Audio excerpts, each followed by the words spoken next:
Welcome aboard the cockpit of the A-18 Hornet as we continue to work on the flight school campaign I've been developing for the aircraft. We're doing a full campaign playthrough, which will hopefully be the end of this whole series, and we'll be done with the campaign. I'm trying to get it up on the web store if I can get the developers to respond to me, but we'll see. We'll see what happens with that. Today's mission is going to be lesson 2-2, or lesson 9 according to this, which is going to be an introduction to suppression of enemy air defenses, or SEAD. Let's go ahead, hop into the mission, and get this going. Before we do that, though, I do know that I turned off my head tracking, so I need to turn that back on again so that we can actually look around. While it's usually best to just avoid enemy air defenses, many times that simply isn't possible. In these cases, we must engage in the practice of suppression of enemy air defenses, or SEAD. In most missions involving air-to-ground attack, there will be a separate flight tasked with completing SEAD operations, usually F-16s, which are highly suited to the activity with their higher airspeeds which give them a greater range. However, there may be times where the resources aren't available or appropriate for a given mission, and it will be up to us to complete our own SEAD prior to engaging targets on the ground. This is where the HARM, or High-Speed Anti-Radiation Missile, comes in. The first danger when entering a combat area is typically radar-guided, ground-launched missiles. Radar guidance provides a great deal of accuracy when targeting incoming aircraft, but as with everything, it comes with a drawback. We can track where the radiation is coming from. The HARM uses the radar station's own signal against it, using it as a homing beacon to guide itself in for the kill. For this mission, we're going to do pretty much what we did last time, except today, instead of avoiding SAM sites, we're going to take one out. Before we can do that, though, we need to get our loadout set up, so go ahead and open the refuel/rearm page, load up the GBU-38s on stations 3 and 7 as last time. Then on stations 2 and 8, install the HARMs by going to AG Missiles, AGM-88C HARM. There isn't really too much advanced configuration to do, as this weapon is reliant upon being close enough to a radar source to detect it. If you select the HARM, you'll see 3 options show up on the left side. These are self-protection, target of opportunity, pre-brief. Self-protect mode is intended for use against unexpected air defenses, while target of opportunity is useful when you don't have a specific location for a target, or one presents itself during a fight. We'll cover those in the next lesson. The pre-brief mode uses a ground reference, usually a waypoint, to allow us to stand off and fire at a distance and allow the HARM to get close enough that its seeker can detect the enemy radar station. There's a bit of a procedure to launch it correctly, but it's not particularly difficult, and we'll discuss it as we approach the training area. As far as data entry, it's pretty light for this one. The only thing we need to enter is a specific ID code that has been assigned to each type of known search radar. A list of these codes has been included in your kneeboard. You can reference that to find the required code. To set it, first ensure that you're in PB mode, then press the UFC button, which will bring up a target option on the menu. Press that, then enter the ID code for an SA-6KUB, then press enter. A target designation should appear on the store's page toward the bottom right, confirming the ID has been correctly entered. The only other part is what we already know how to do: use a waypoint to designate the target. Go ahead and select waypoint 2 and designate it as the target for this weapon. Oh, that's right. Okay, there's only one truck for this, so put that in target of opportunity mode. Okay, cool. That's it for the HARMs for now. We'll talk more about them in future lessons. This time it's just to get you used to the idea of neutralizing radars, so we'll keep it simple. Go ahead and get your bombs set up just like we did in the last lesson, except this time you're going to use them both in pre-planned mode.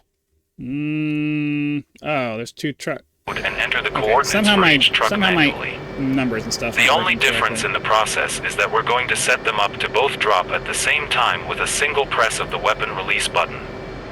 We'll explain how to do that when we're approaching the trucks, but just be sure to input the coordinates for both targets correctly. Once all that's done, go ahead and take off and head Well, this sucks. 4253 to waypoint 1. Then we'll talk about the procedure for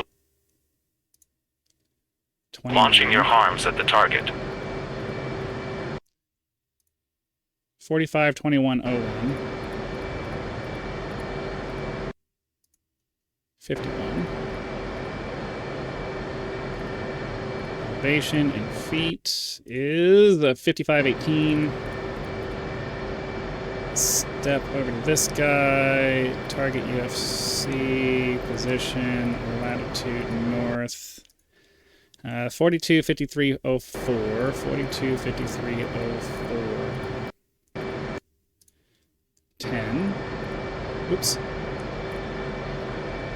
Oops. Crap. What was it? 425304. 10. East. 452111.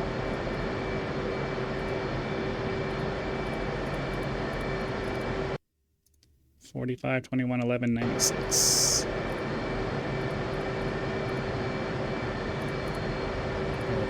Elevation in feet is 5427. Okay. Then I forgot what he said. I forgot what he said about set both the drop up at the same time. Explain how to do that when we're approaching the trucks. Okay. Alright, so we got 2 sets of coordinates in there. We can return and have our harms set up. Alright. Sorry about that.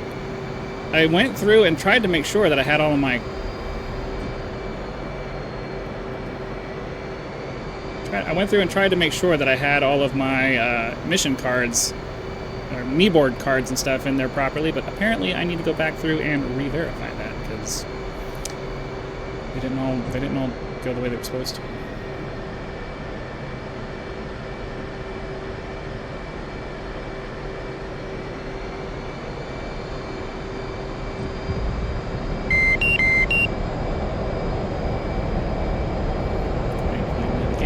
Sequence.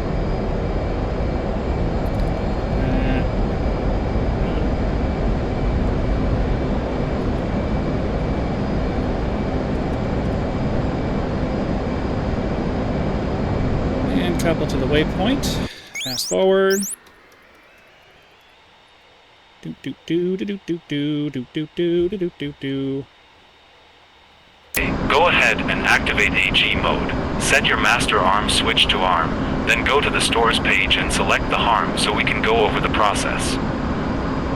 Down in the bottom left of the stores page are 2 options for launching the harm, aircraft or harm lofting. If they aren't there, just press the harm button a couple of times until they do. The way this works is that the harm needs to be lofted toward the target to get as much range out of it as possible. This can be accomplished by either using our own aircraft to do most of the work, or making the harm loft itself. In general, it's best to use our Hornet, as the missile has limited fuel and the less it has to use climbing to altitude, the more it will have available for getting to the target. The default setting is AC, so just leave it there. Verify that your RWR is turned on, then switch your stores page to the EW page from the TAC menu, as we don't need to be looking at our weapons inventory to fire anything. We'll go over the EW page in much more detail later, but for this lesson we're only using it to confirm the kill of the SAM site. Once you're close enough to detect its radiation, the SA-6 will show up at the top of the EW page as a 6. Eventually, the radar station will start targeting you, and you'll hear a warning tone as well as see the symbol for the SA-6 move to a closer ring. But don't panic. It can target you from far away, but it can't shoot until you enter the threat ring. You're not in any danger until you've entered the threat ring and the warning tone sounds like it's gone crazy, which likely won't happen before we destroy it. Keep on flying toward the target, and at about 50 miles I'll tell you how to deploy the weapon. Okay, fast forward some. Oops. At this point, you should should be within the harm's maximum range. You should now see several new items on the HUD, 2 inward-facing arrows, a horizontal line, and a range indicator next to the AC mode. As you might have guessed, the range indicator just tells you that you're in range to fire the weapon. The inward-facing arrows are used for the harm lofting mode, so we'll cover that when we use that mode in another mission. The horizontal line is what we use to guide the aircraft to the proper angle to fire off the harm. Once you're ready to fire, you will hold down the weapon release button and begin a controlled climb to bring the velocity vector up to that horizontal line. Once the vector reaches the line, the weapon will automatically fire and fly out to the waypoint while looking for the SA-6 signal. As long as the radar continues transmitting, the weapon should find the station and take it out. As with any weapon, though, the closer you are, the higher your chance of actually hitting the target, so it's usually best to wait as long as possible before firing the harm. Additionally, if the SAM's radar is actively targeting you, it will provide a stronger signal, giving the harm a greater chance to home in, so provoking the SAM radar is usually a good idea. As long as you're outside the threat ring, you're safe, so get as close as you feel comfortable and then execute the procedure. Once the weapon is away, maneuver as necessary to keep yourself outside the threat ring of the SAM site until you hear the RWR warning go silent while in level flight. It has some blind spots, so you can only be sure if you're flying level and the warning has gone away. I'll also give you verbal confirmation just in case. And there you go. So let's get a little bit closer.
Okay, the SAM site has been neutralized.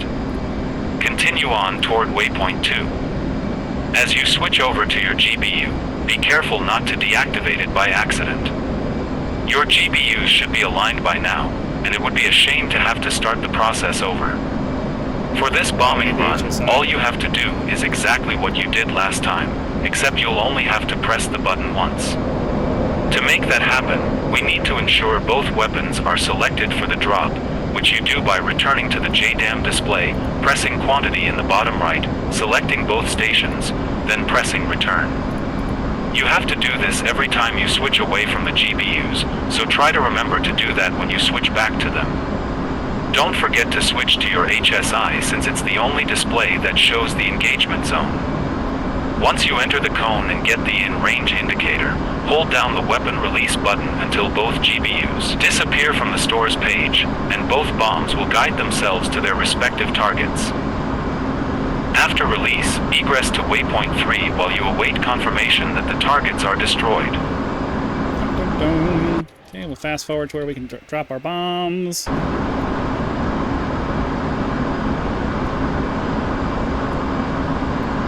And advance to waypoint 3. Wait to get confirmation that they died. So you get a narration.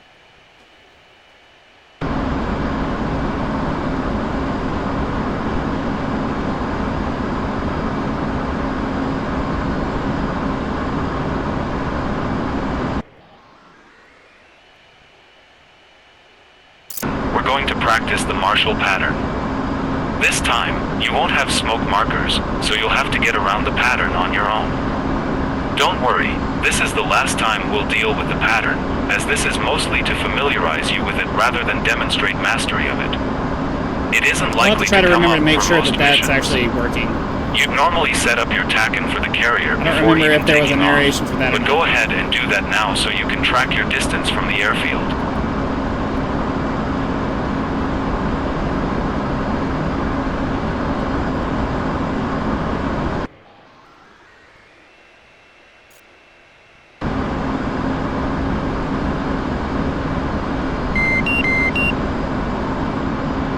Okay, well actually turn a couple off and use the tack-in as our...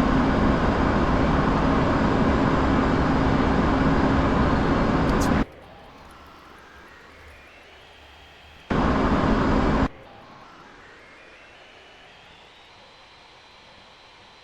Cool.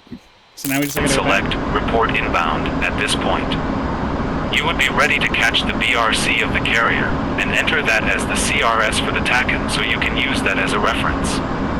By the time you're 10 miles out, you should be at 2,000 foot AGL and an airspeed of 250 knots in preparation to enter the pattern. Yo!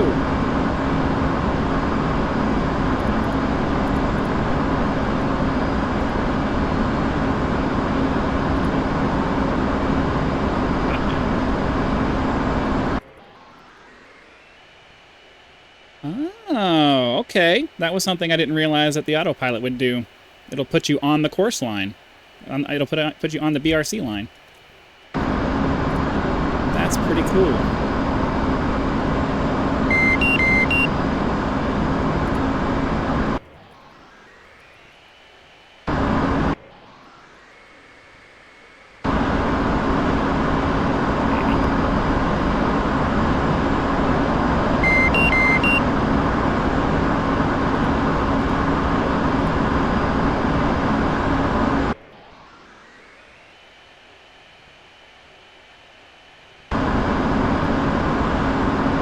Okay, start slowing down. Some speed breakout. At 10 miles, you'd give the call out, see you at 10. You should already be at 2,000 foot AGL and 250 knots airspeed. Go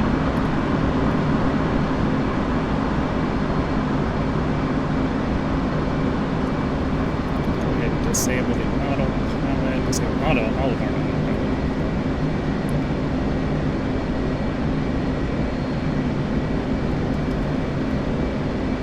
Okay, we're still slowing down to get to that. Altitude. Altitude.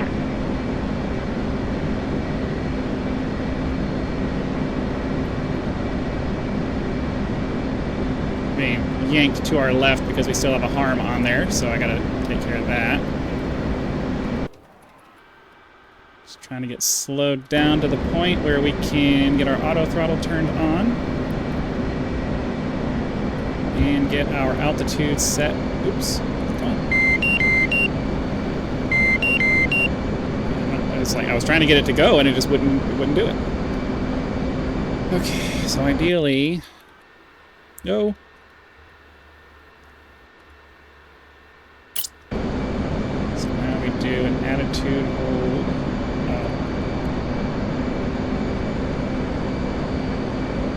It's supposed to be a 30-degree-ish turn. But realistically, it needs to be like somewhere halfway between.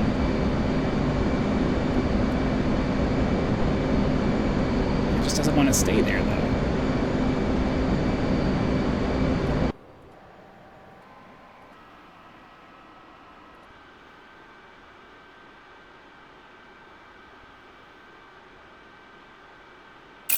Okay, that does that.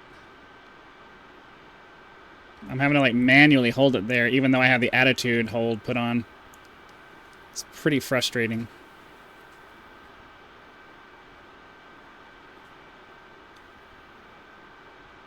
Okay, this gets us back to position 1. Leave the pattern at position 3. Then we'll swing around and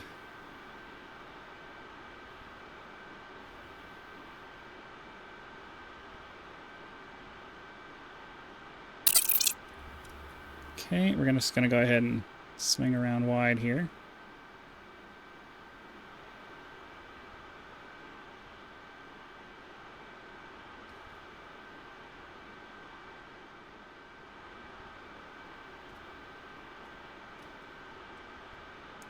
We're supposed to be at 250 knots.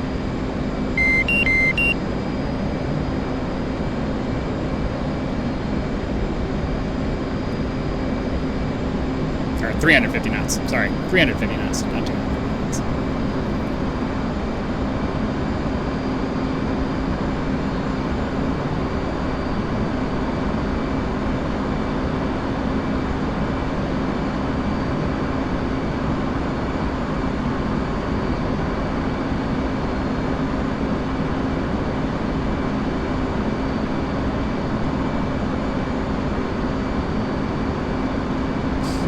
About a mile and a half, we do our turn.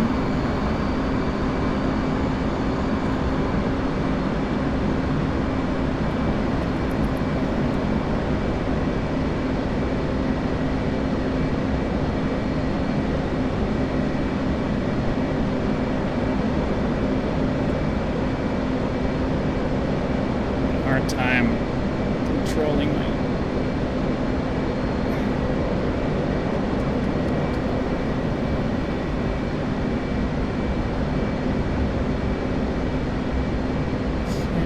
actually go to 320 just to give myself some extra turning room, because the carrier is supposed to be offset by 10 degrees. The runway for the carrier is supposed to be offset by about 10 degrees.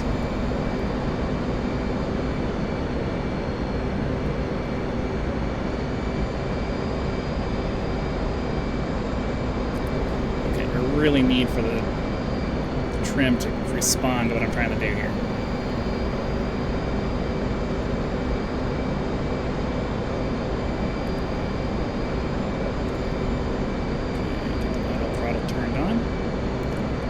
I can just use the stick to put myself where I want to be.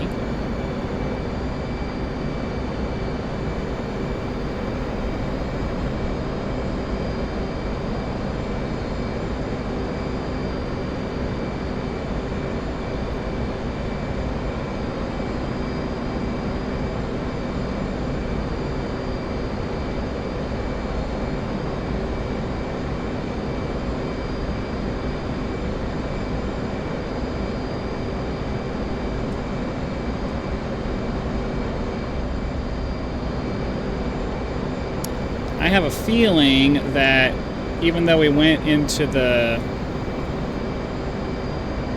We're not getting the instructions on this, so I don't remember if we continue to get them or not.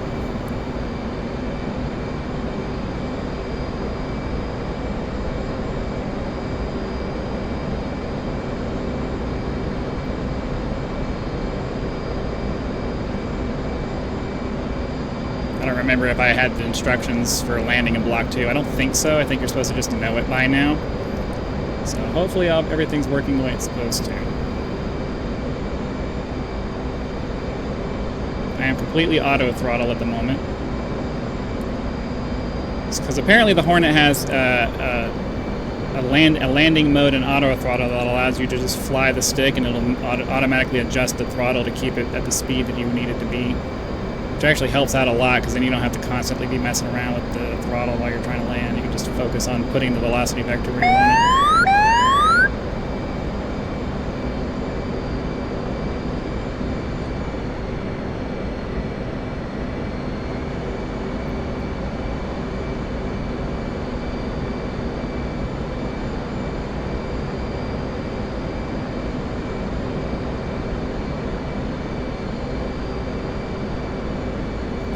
Cage the velocity vector.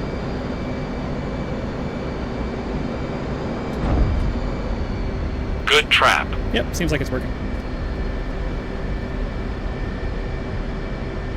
Okay.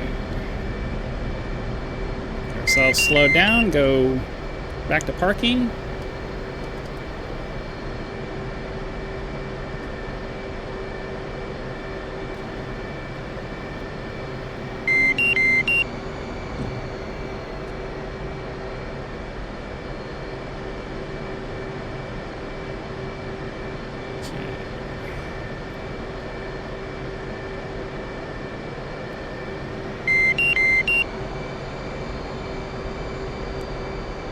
Okay, so all that seemed to work out pretty well.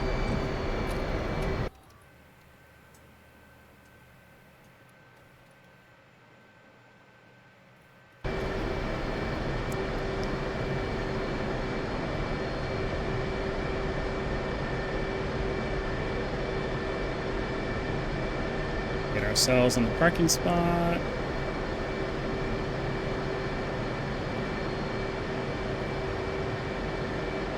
Good job. We're going to learn about the targeting pod next, so get some rest. All right, we should be able to quit. End the mission, and yeah, now we're on the at-flare. Cool. So I'm glad that these are all working as intended. That's going to go ahead and do it for today. Hope be sure to click the like button, subscribe to help us reach 10,000 subscribers. Join as a member for early access to videos, among other perks. Or you can just leave YouTube's version of a tip with the thanks button. I also have a PayPal link now if you want to go through that route rather than using YouTube. So, you know, some of you want to do that. So yeah, thanks again for watching. Be sure to come back for tomorrow's mission, and I will see you then.